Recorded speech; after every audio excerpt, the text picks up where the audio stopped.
This week in the Tech Ledger we've got something special. Steve O'Donnell gave us so much, funny, sharp and provocative, that we're making it a two-parter. In part one, we go from Google getting the weather wrong, faulty AI, through a 50-year tech career to what life's like as a fractional exec. Then in part two later this week, Steve takes us into nuclear power, monopolies in AI, and cloud, geopolitics, and yes, Culloden. Let's dive in. Steve O'Donnell, good morning. Welcome to the Tech Ledger. Oh, thanks, Scott. Lovely to see you again. Happy Friday. I know. Thank goodness for that. I always say, see when it gets to, when I meet anybody on a Friday, whether it's rarely on camera like this, maybe on a call or whatever, I always say, how's your week been? Because it's always got that sense of it'll soon be the weekend, and then I either get a diatribe about how rubbish the week's been and the trains have been broken down and everything like that, or I get it's been really good. How's your week been, Steve? It's been a bit of a hybrid. It's been, in parts, really good, and in other parts, it's not been so good. It absolutely chucked it down with rain here in central London. I think it was on Wednesday. And I did my normal. As I left home, I said to Google, "Hey, Google, what's the weather like today? Will it rain?" And, oh, there you go. She's answering me now. But she basically said that it wasn't going to rain, so I didn't take an umbrella. Oh. And I came back like a drowned rat. Oh. So that was the bad part. But the good part was it's been really quite positive and successful. I've done quite a lot of things that just needed to get done. So good. Yeah. So Google let you down, AI let you down. Oh, this is going to be so good. We'll explore this in some detail. Although, take it all with a pinch of salt. What was it that Billy Connolly said? There's no such thing as bad weather. There's just inappropriate clothing. No, I think that's absolutely true. And if you were brought up in Scotland, where the weather is the weather and the midges are the things that we want to talk about, and the weather's usually bad. You don't even have to say bad weather; just weather is enough to describe the normal Scottish climate. We don't have 4 seasons. It's not 4 seasons in one day. We seem to have 26. We've made up a few of our own as well. I remember once being in central London, and I had to take my suit jacket off. It was so warm, and I called home up to Edinburgh, and she said, "It's snowing." So there you go.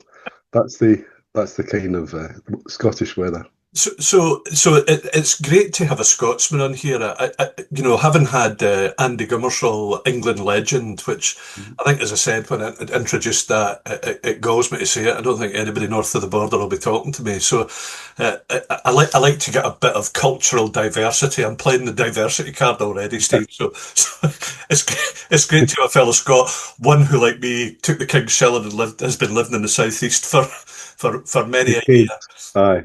But I wanted to, what bit of feedback I got when I interviewed Andy was it would have been nice to hear a bit more about what Andy does at the outset, even though I thought he was a very famous man. So I'm going to pass you the mic for 30 seconds or so, and why don't you just introduce yourself for the audience and your portfolio and history? Well, I'm a Scot. Was born in Edinburgh, way back in the 1950s. How about that? Wow, that's a long time ago, isn't it? Looking well. Well, something like that. I think you should go to Specsavers.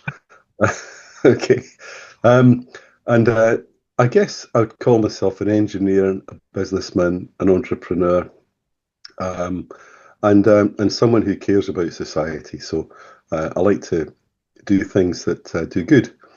I started off my career working in the electronics and software industry. My first programming language was Fortran, and I wrote some Fortran code on a Burroughs mainframe and punched cards. So, when we talk about old, I'm old. I've been in the computer industry for close to 50 years, which is not a bad length of time. And you know what? It hasn't changed as much as you might think. No. The same things seem to go round and round. Um, anyway, round to what I'm doing now. I've been a sort of long-term chief information officer, CIO. I was CIO at the Cambridge, CIO at Gallagher's, the insurance. Um, uh, so I was not CIO at the Cambridge. I was CIO at the Coventry Building Society. CIO at Gallagher's, the insurance brokers. I was CIO at G4S. I was global head of data center operations at British Telecom. So I've had some pretty decent jobs in my time. Some of them really big with thousands of employees and in some cases billions of pounds of budget, and making a huge difference.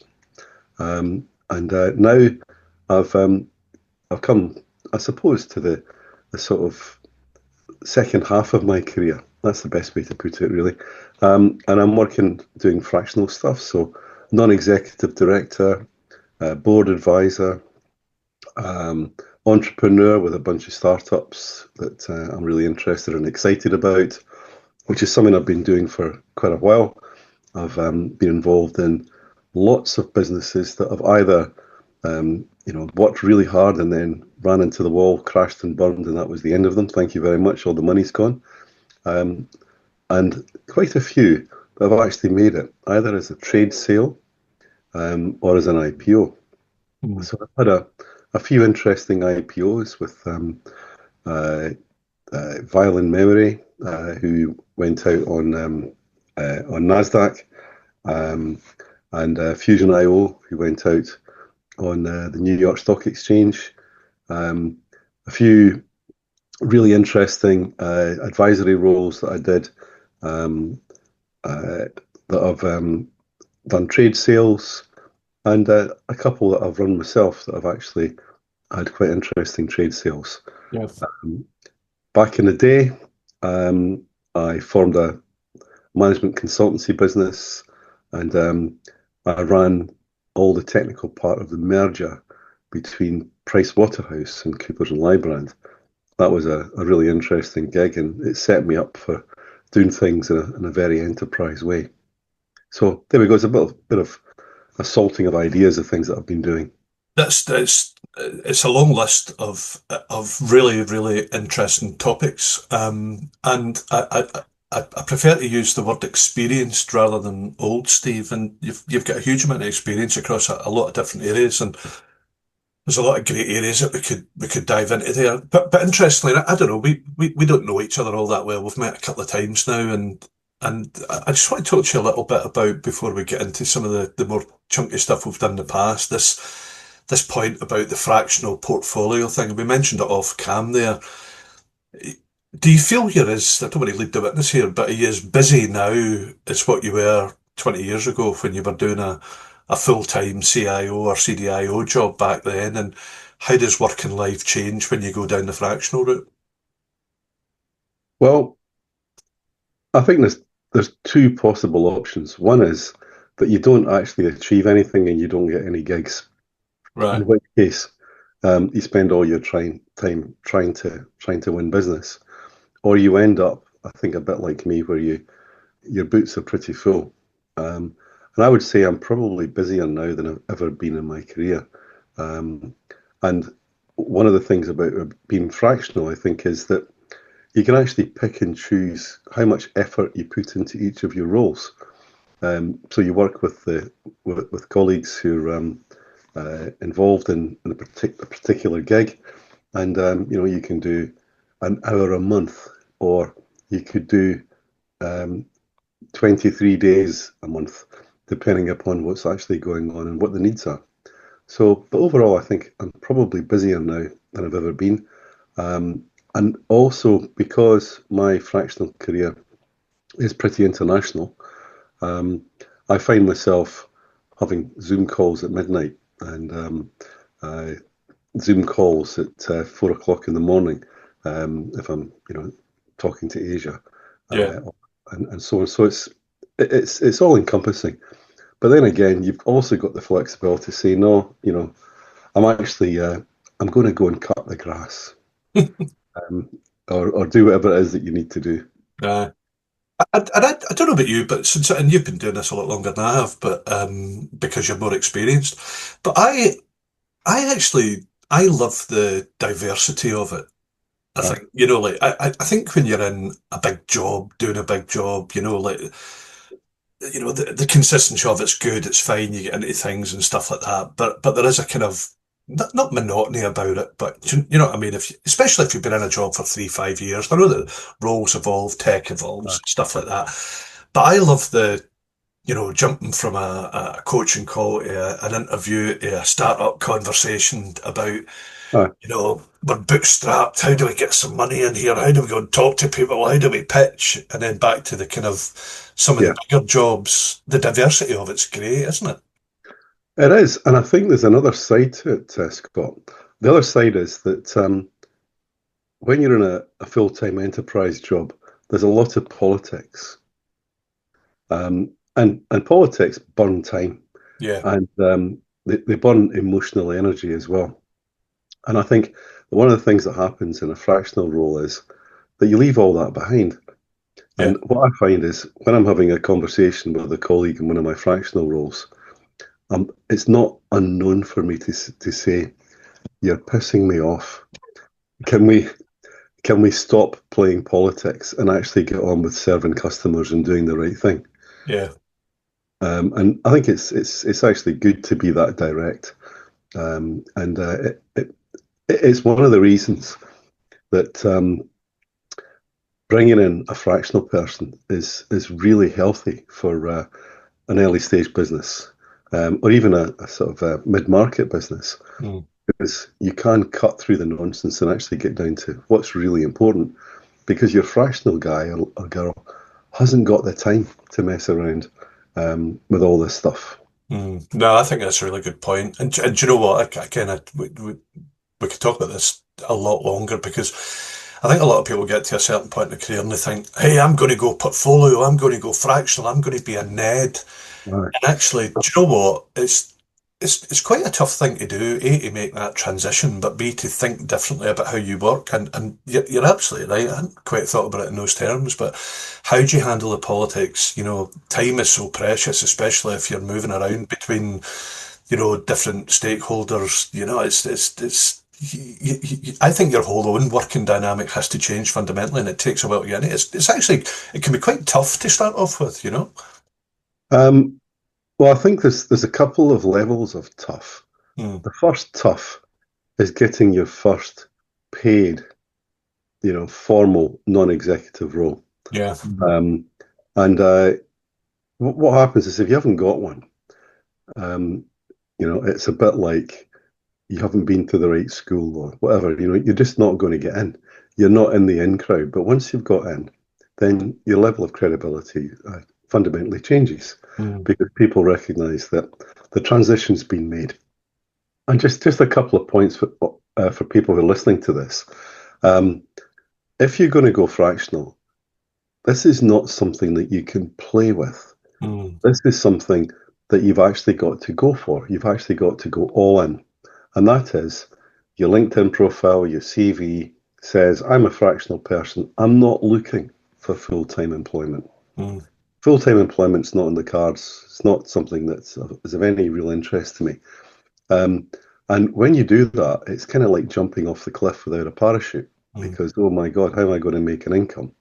Um, but if you don't do that, no one will take you seriously. They'll just think, oh, this is somebody who's messing around on the periphery.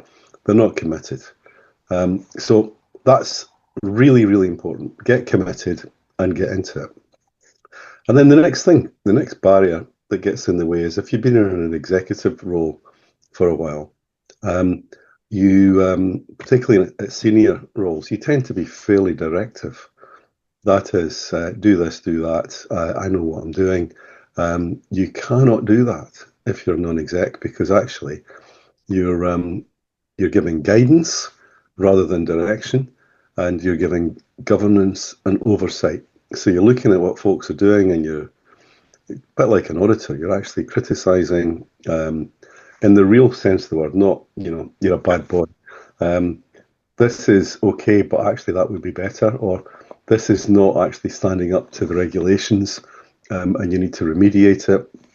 And you need to be able to stand back and not be emotionally involved, not involved in the politics of the organization, more involved in um, policy, governance, regulation, strategy, and ensuring that the business is actually staying on the rails. So it's a different mindset.